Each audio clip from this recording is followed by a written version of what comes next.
Hey guys, Ben Taylor with Raw Motivations here. Just want to come back for episode, I guess part 2 really. Haven't done a part 2 before. Part 2 on narcissists, psychopaths, toxic people, and grooming their victims.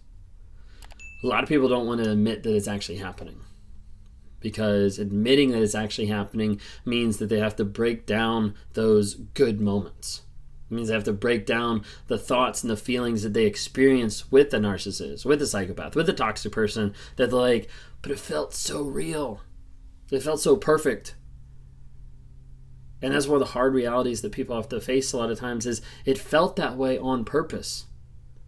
And you're not a stupid person, you're not a bad person for thinking that. It was manufactured that way. It was set up that way. The book I've been reading for the book of the month is called Psychopath Free. Okay? There you go. Psychopath Free. Recovering from emotionally abusive relationships with narcissists, sociopaths, and toxic people. I've heard it's a good book. I haven't got all the way through it. Literally got to chapter 2.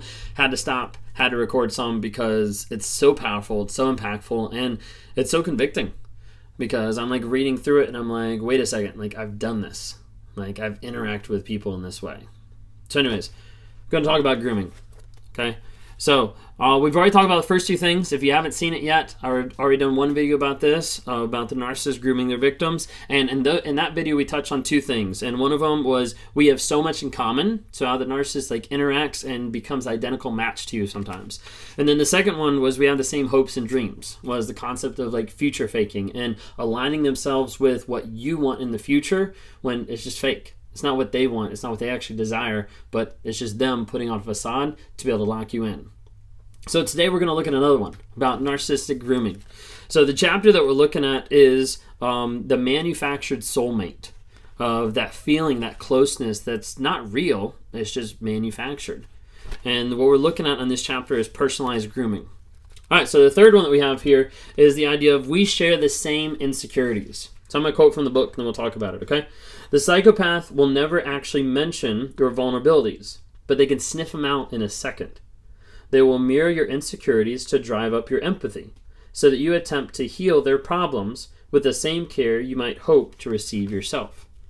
An empathetic person, you're more naturally drawn to offer comfort to people who are hurting or vulnerable. This inclination to comfort increases when you also recognize someone else's insecurities as your own. You see someone feeling inferior, and you believe you know how to make them feel better. The psychopath seems to genuinely adore all your efforts.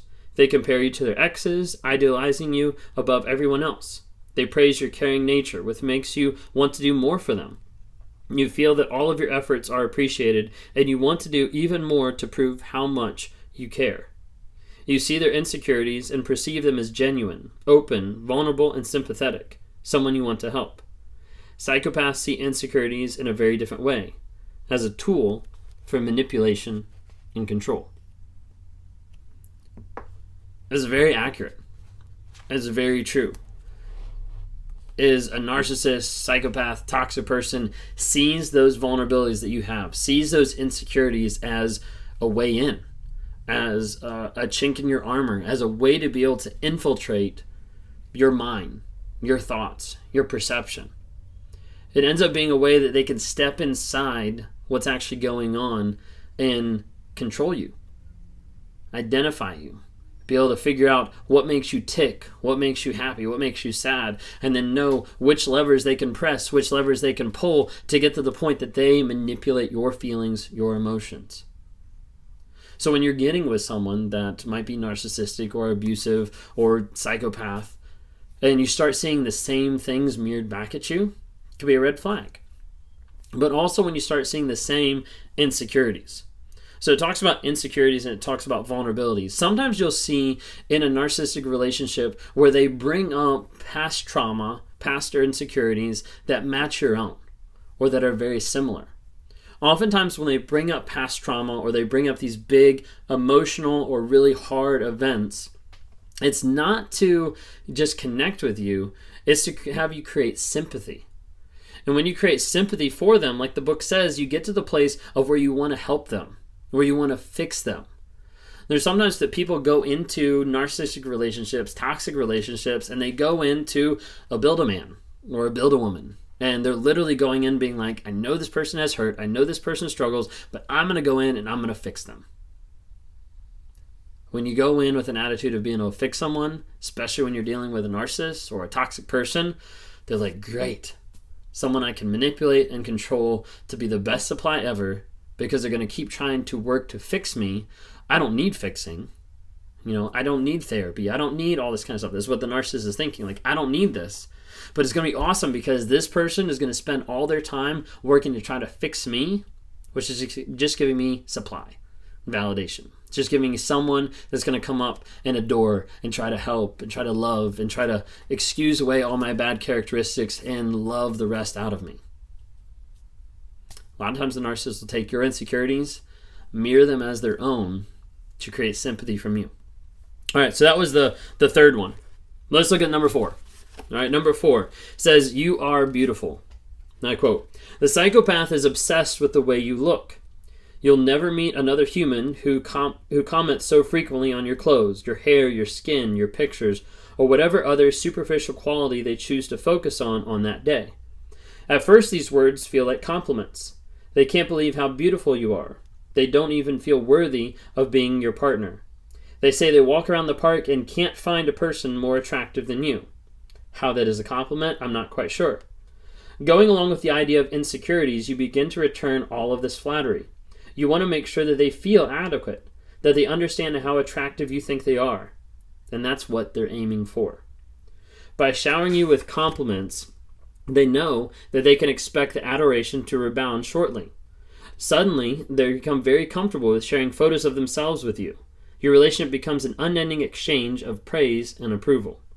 You begin to place your self-esteem in their words because they are so reliably positive.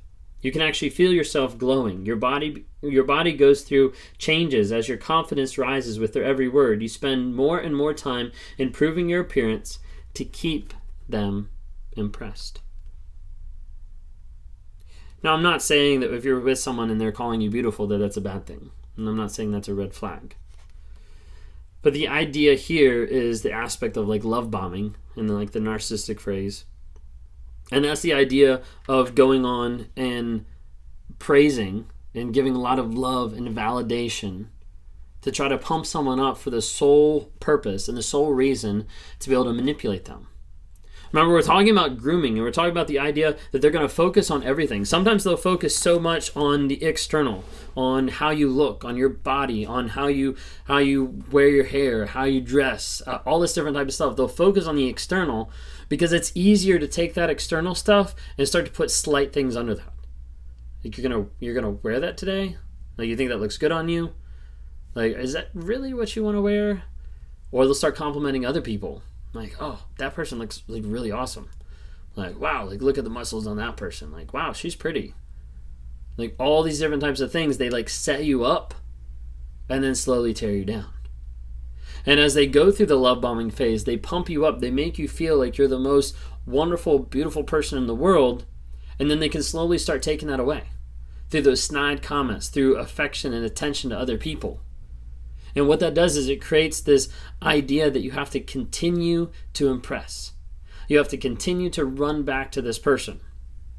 See, what a narcissist does is they take you and they get involved with you and they take you and they put you on this pedestal. And this pedestal is here and they call you beautiful and wonderful and love you and all this type of stuff. And they build this pedestal and they keep building it and they keep building it and they keep building it. And now you're up here on this pedestal.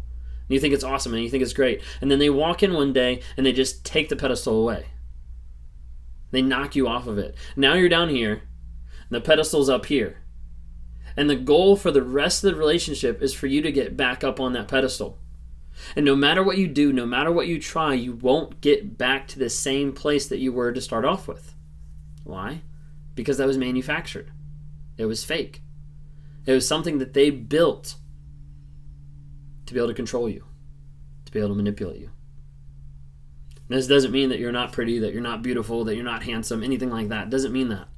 What it means is that person invested that much time and effort to go above and beyond to try to convince you of something and to rely on them. The book says here, what is it? So they become very comfortable sharing and becomes an unending exchange of praise and approval. You get to the place of self-esteem because they're so reliably positive. Like, that is really one of the keys here, is the idea of being reliably positive. You start off and you're like, wow, like the first year was so great. Like, he was so kind. He was so loving. Like, she did everything for me. Like, she was really kind. She was really loving. Like, she took care of me. Like, he took care of me. Like, all this type of stuff. You're like we really connected. Like, all this stuff adds up. And you're like, the first year, wow, it was so much like this. It's what they wanted. They built that reliability, that consistency of things that they said, of things that they did that made you feel a certain way. So when they pulled that away, you wouldn't think anything of it. So when they pulled that away, you wouldn't think it's them changing. You'd think it's you changing. And then you're like, wait a second, like, how do I get back on that pedestal? Like, how do I fix this? How do I get that love back? How do I get that praise? How do I get that compliment back? In reality, that compliment was never there. In reality, all it was someone playing towards insecurities, someone playing towards your emotions, someone playing towards your love, your desire, in an effort to be able to groom and manipulate you long term. So as we look at those two things, if we look at those two things, you're beautiful and we share the same insecurities. Those two a lot of times go hand in hand. Those are another two ways of how narcissists, psychopaths, toxic people work to groom you and work to set you up where you're going to come back to them, become addicted to them, and view them as the only person that you can get validation, love, and appreciation for. And I'm here to tell you that's not true. And there's hope outside that relationship of finding someone who does care, who does value, and it is possible. If you're in one of these relationships and you want to talk about it, feel free to reach out to me. So I do one-on-ones. We talk through the trauma bond, getting detoxing from the narcissist, stopping being addicted to the narcissist, and then clarity of your vision, values of how you're going to grow, how you're going to change so that you don't go back to that person. So you look back and you say, the person I was when I was with this person is completely different because I've grown so much. If that's something you're interested in, click on the link down below. We'd love to be able to talk to you. If you don't subscribe by now, hit that subscribe button. Also, follow me on TikTok, Instagram, Facebook. We're dropping like nuggets of truth every single day to try to be able to help you in your process and your journey to build awareness about narcissism and help you heal, grow, and change. If you guys haven't checked out by now, there's the NARC app. So go on to Apple or Google Play and you can download the NARC app, NARC, Narcissistic Abuse Recovery Community. There's people on there that are working on learning about narcissism and interacting with like-minded people who are survivors, who are people that are in these relationships trying to get out, trying to get encouragement, and trying to find growth and change every single day. Anyways, thank you guys so much. Talk later.